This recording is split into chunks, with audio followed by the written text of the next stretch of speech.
चौथ मैया की जय। सबको अमर सुहाग दी माता रानी की जय। सभी को नमस्ते प्रणाम, जय माता दी। कहाँ से आवे चांदा, कहाँ से आवे तारा, कहाँ से आवे तारा, कौन माँ से हो, कौन माँ से हो आवे चौथ महारानी, कौन माँ से हो आवे चौथ महारानी। कहाँ से आवे चांदा, कहाँ से आवे तारा, कहाँ से आवे तारा, कौन माँ से हो आवे चौथ महारानी, कौन माँ से हो। आकाश से आवे चांदा, वहीं से आवे तारा, वहीं से आवे तारा, कार्तिक माँ से हो, कार्तिक माँ से हो आवे चौथ महारानी, कार्तिक माँ से हो आवे चौथ महारानी, कार्तिक माँ से हो आवे चौथ महारानी।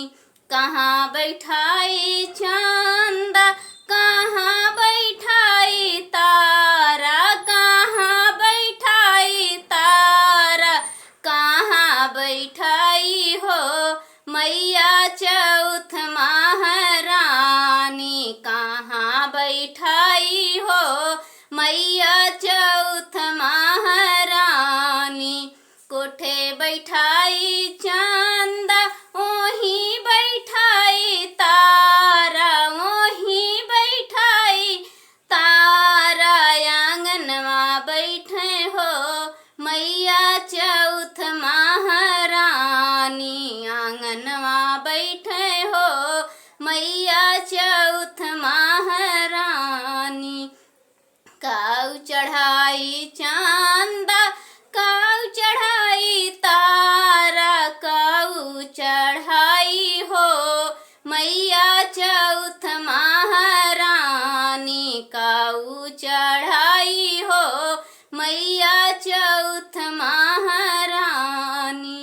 जल चढ़ाईब चांदा, दिया ना जलाईब तारा, दिया ना जलाईब तारा, पूजन करबे हो चरनिया पूजब हो मैया चौथ महारानी, चरनिया पूजब हो मैया चौथ महारानी, चरनिया पूजब हो मैया चौथ महारानी।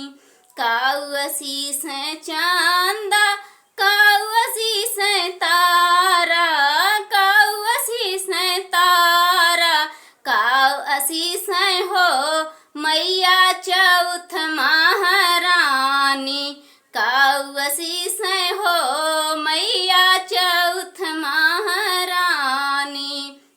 दूध पूत चंदा, दूध पूत चंदा दई है, धन दई है तारा, आमर सोहगवा, आमर सोहगवा दई है चौथ महारानी, 16 सिंगरवा दई है चौथ महारानी।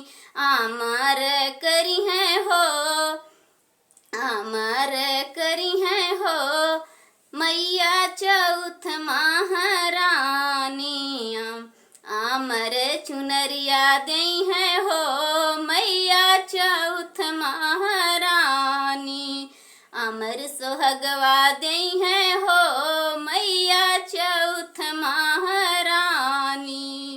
चौथ मैया की जय।